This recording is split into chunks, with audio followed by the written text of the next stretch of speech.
The head of state, President Paul Biya, has ordered the transport minister to facilitate the reopening of Air France. In a letter addressed to the Director General of the Civil Aviation Authority, the transport minister, Masenangale Bibehe, says Air France will go about her commercial flights in Cameroon till June 30th and emphasized that passengers with negative COVID-19 tests will gain access into the flight.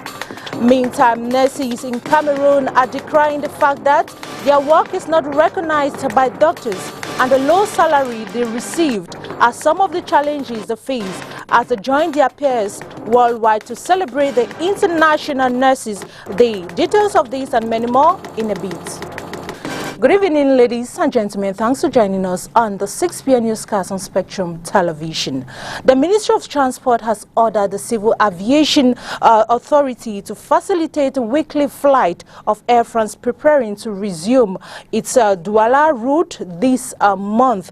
Passengers coming to the country must submit to barrier measures against coronavirus. Details with Peter Sosie.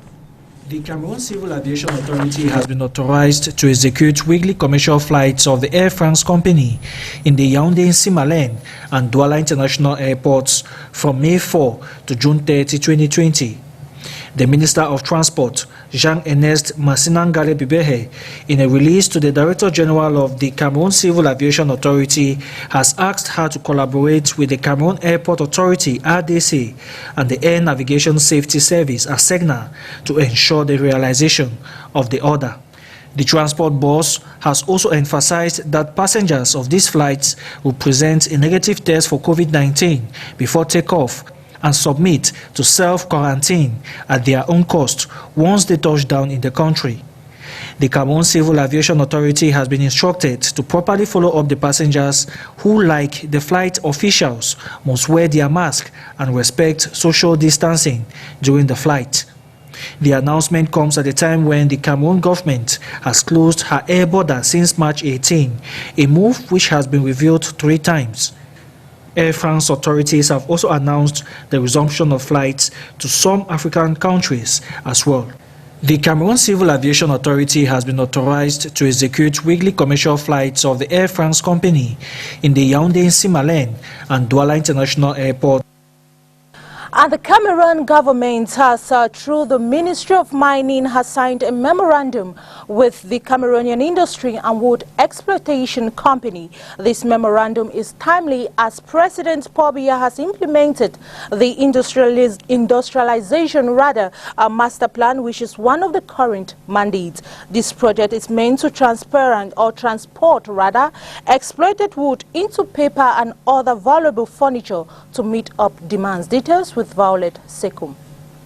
During this memorandum signing between the Ministry of Mines, Industry and Technology and the Cameroonian Industry and Wood Exploitation with French acronym CEP, the Minister of Mines, Gabriel Dodon-Doke, discloses the project is to establish a sustainable and competitive ecosystem for the production and industrial processing of wood by enhancing extracts from the forest. He further brings to light the aims of the project.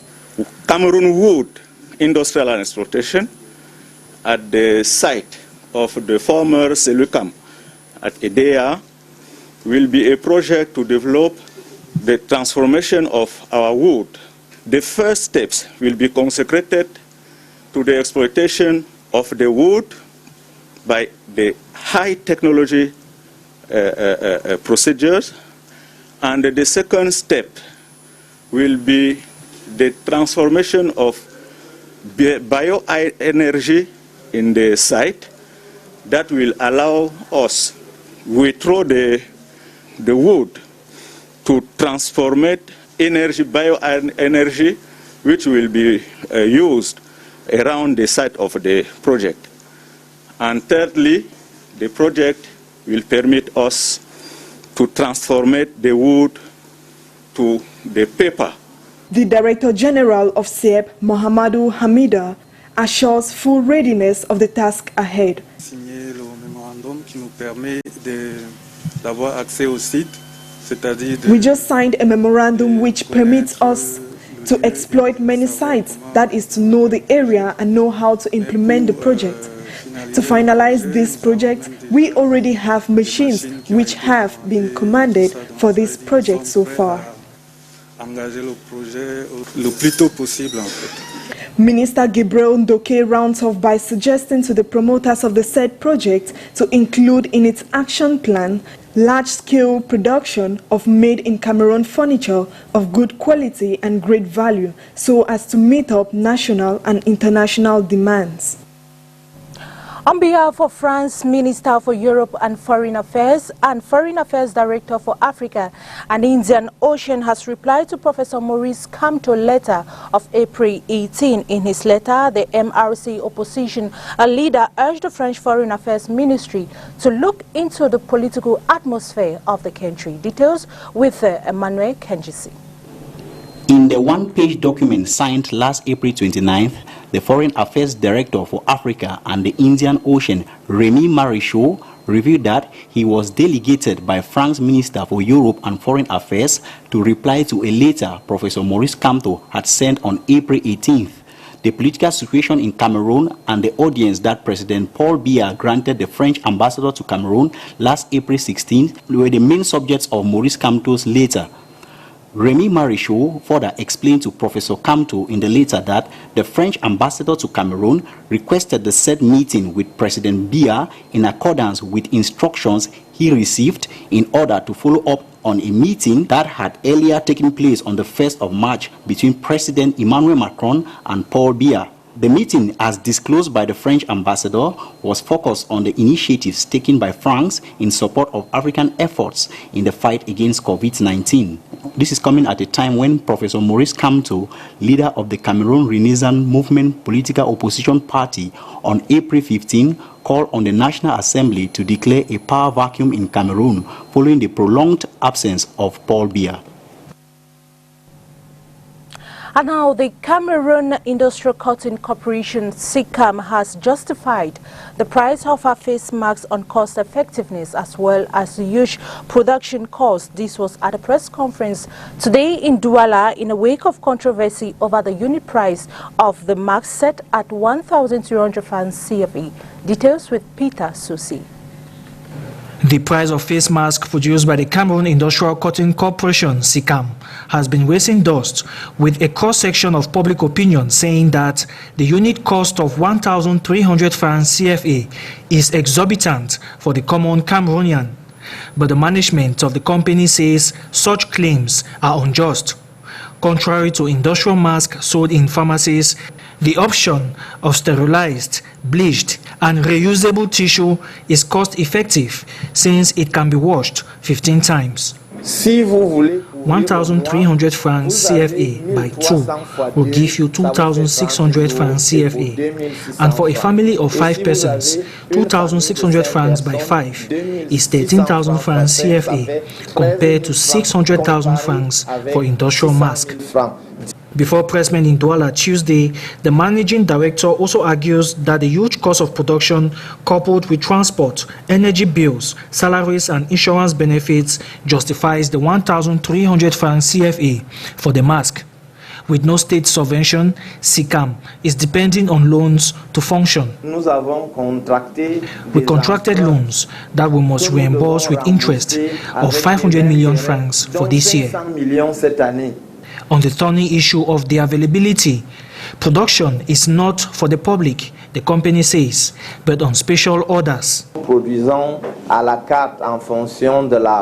We produce according to orders because we do not want at the end of the pandemic to have non-used or sold masks in our warehouses.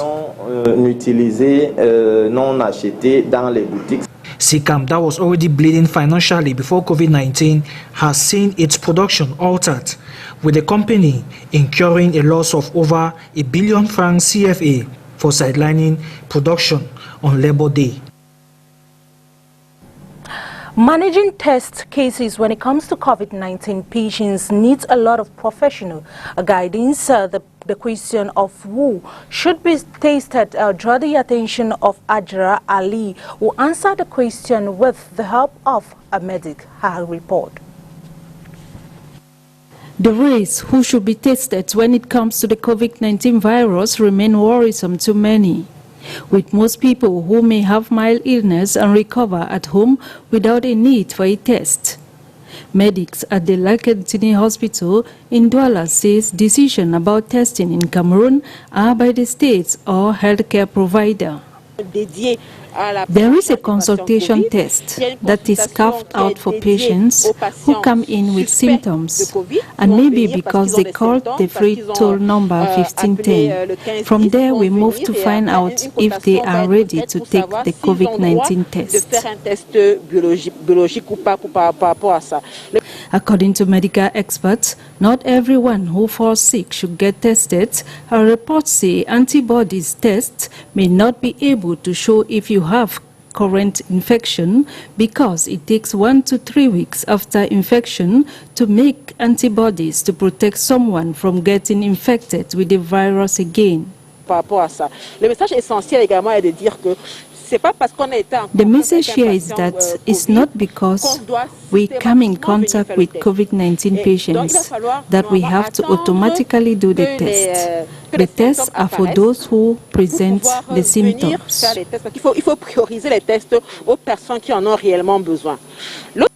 However, the good news is that Cameroon, under the Ministry of Public Health, can now boast of over 20,000 test kits that gives a result after 24 hours, away from the previous that took 6 hours to get back to the patient.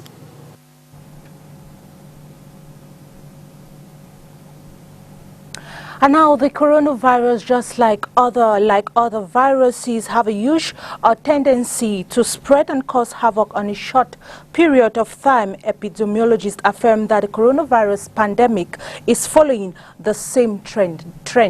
Details of this with John Paul Sama. Viruses account for a small proportion of more than 1,000 microbes which exist, but a good number of them pose different threats. Cause less severe diseases, and some are rare. So think of diseases like catarrh. Those are caused by viruses, but then we get infected with them so many times a year. The high propensity it has to spread also makes its duration small. So we all see the acute nature of diseases like the corona. It comes like a wildfire, it spreads, and it dies. It kills a lot of people and then it dies. But that doesn't really mean that it kills more people than chronic diseases. However, the coronavirus disease, what we call COVID-19, is caused by one of the coronaviruses, which normally cause respiratory diseases. In this same family of corona, we have viruses such as the SARS coronavirus, the MERS coronavirus, which have caused epidemics in 2002 and 2012 respectively. And then this is also the reason why this disease die out fast, because they eventually kill nearly all the people who get sick. And then those that survive usually develop immunity to these diseases. The thing which makes viruses so dangerous is the fact that it has the potential to mutate. They are continuously changing, they are continuously evolving, and that's why they are more dangerous. Those of them which never used to infect man before and now causes diseases in man, like this, the COVID-19 you're talking about. So they keep adapting, they keep improving, they keep becoming better, and then they now they reach a point where they have the ability to cause disease in man. That is what's so dangerous about them. Meanwhile, their transmissibility is also enhanced by man. The number of people that the primary case can infect. So we say that if R naught is greater than 1, it means that the person who has a primary infection can infect more than one person. So basically, that's just what it means. So the greater the number of people the primary case can infect, that is the number of secondary cases, the greater the probability of that infection of spreading, becoming an outbreak or an epidemic or a pandemic. As the world goes through this difficult period, basic hygiene rules are advised in order to curb the spread of this virus. Nurses in the economic capital have decried the fact that their works is not recognized by doctors, and the low salary they receive are some of the challenges they face. They were speaking as they celebrate the International Day of Nursing. Details with Ajara Ali. Highlighting the contribution of nursing staffs in the heart of COVID-19 pandemic crowns this year's event in observing the International Nurses Day that was considered a global celebration since 1974. The celebration was, however, respected by nurses in the economic capital Douala at the Emily Sake Hospital without manifestations. On l'a préparé depuis, mais le Covid-19 nous a un peu freiné dans notre langue. Mais à notre niveau, we have prepared, but coronavirus cut it halfway. But we observe by taking a minute of silence to pray for the success of this profession and our patients. À lutter contre le Covid-19. Quand on dit comment faire, dites-nous quelles sont les difficultés. Observed every May 12 each year, this day holds to mark the hard work of these medical workers that are sometimes neglected by many. La non-valorisation de la personne infirmière, de l'infirmier lui-même. The non-recognition of our profession by doctors is sometimes not well conceived by many. We are the collaborators of doctors. We equally have the problem of low salaries. As state-registered nurses, we are poorly paid. C'est les salaires qui ne sont pas bien valorisés. C'est-à-dire que l'aide-soignant, l'infirmier, le salaire. Nurses around the world have a vital, uplifting spirit to patients. Nous sommes là, c'est parce que vous êtes là. Si vous êtes là, c'est pour ça que nous sommes aussi là. Donc c'est une famille qui se crée. We are here because the patients are here. It is a family. We accompany them to regain their smile as they leave the hospital in good health. Et qu'ils soient aussi en paix par rapport au temps qu'ils vont mettre. Les expliquer tout ce qu'il faut par rapport à leur traitement, le diagnostic, bref, leur mettre dans un milieu ambiant pour qu'ils puissent accepter le pourquoi. The 2020 International Nursing Day is being observed under the theme Nursing the World to Health.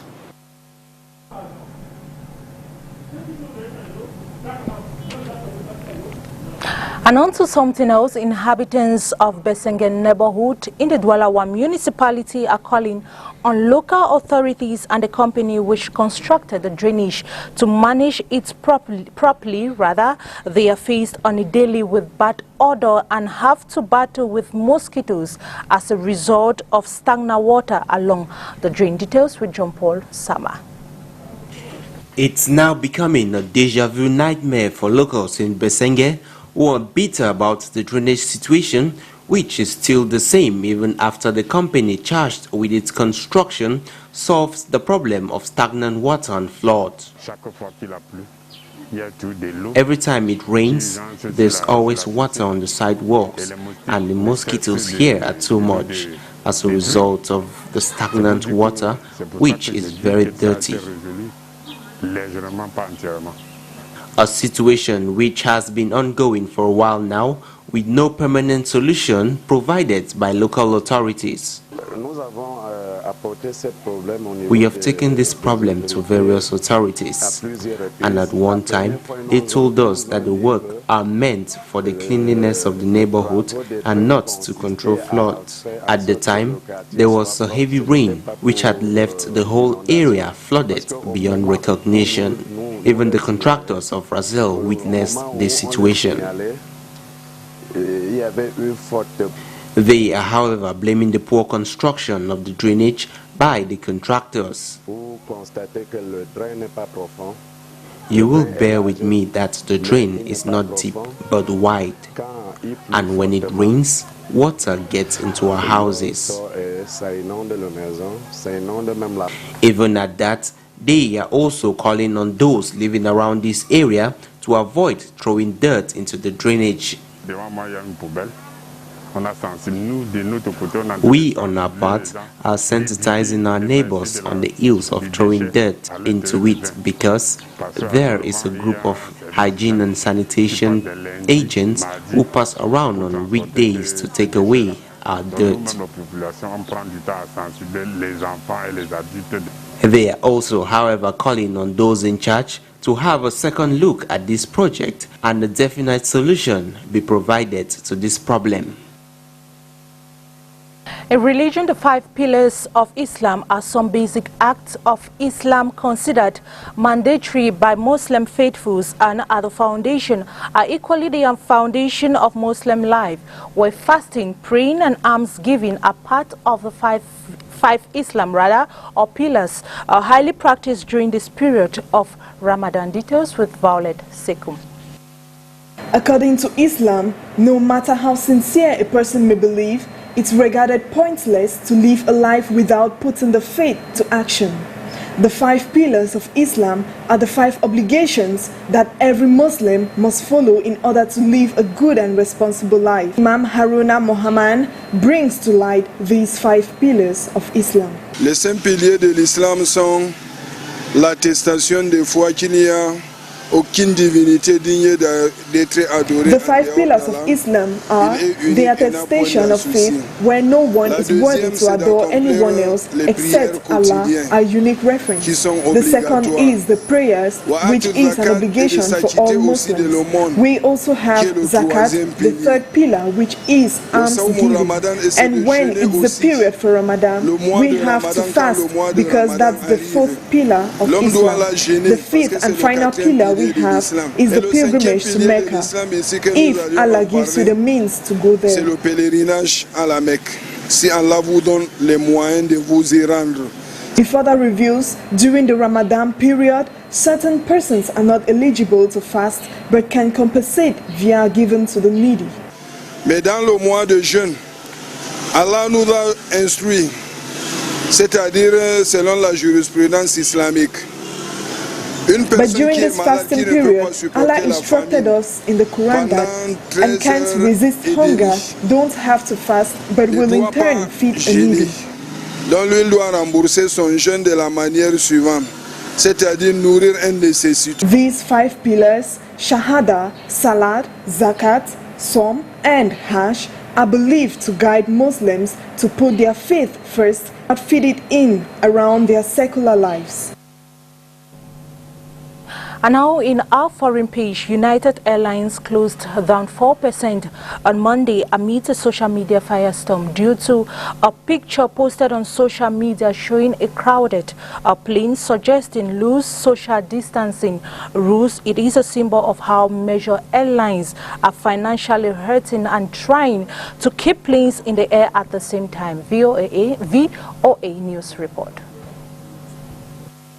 A cardiologist posted this picture of a crowded United Airlines flight over the weekend, suggesting the airline was relaxing its social distancing policies. With reduced flights due to the pandemic recently, major airlines, including United, have been forced to make drastic changes to reduce costs, which means filling as many seats as they can per flight. This is the worst and most disruptive financial crisis that the aviation business has ever seen. We've reduced our schedule by 90% below what our previous plan was. So it's a dramatic reduction in our schedule. United Airlines is expected to receive $5 billion in government funding through the Payroll Support Program under the Coronavirus Aid, Relief, and Economic Security Act. Of that amount, more than $3 billion will be a direct grant and the rest will be a low-interest rate loan. But the support provided by the government doesn't cover all the payroll costs from April to October. By this fall, our company is likely to be somewhat smaller than it is now. How much smaller is anybody's guess? We don't know exactly. That means fewer flights, a smaller schedule, and unfortunately, likely a smaller workforce for some period of time. Frontier Airlines Chief Executive Officer Barry Biffle says they will get $170 million in government grants and probably can weather the crisis. That goes directly to our employees through the end of September, and it'll cover a little over half of our payroll. It does not cover it all. So our total payroll will be over $300 million for that period. We are then eligible for the loan portion, which is about $30 million of the grant, and then we're also eligible for another loan in the loan portion of the CARES Act, which is approximately $500 million.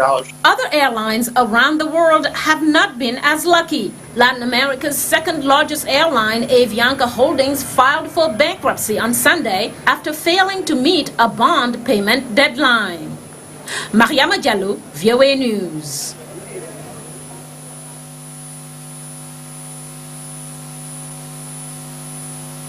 That news brings us to the end of the 6 p.m. newscast on Spectrum Television. But before we go, the PWD of Bamenda have been crowned champions of Elite One Championship in Cameroon. The club made this announcement on their official page today. The decision to award PWD the title comes following the suspension of the league due to the COVID-19 pandemic. After playing for 28 playing days, PWD leads the table on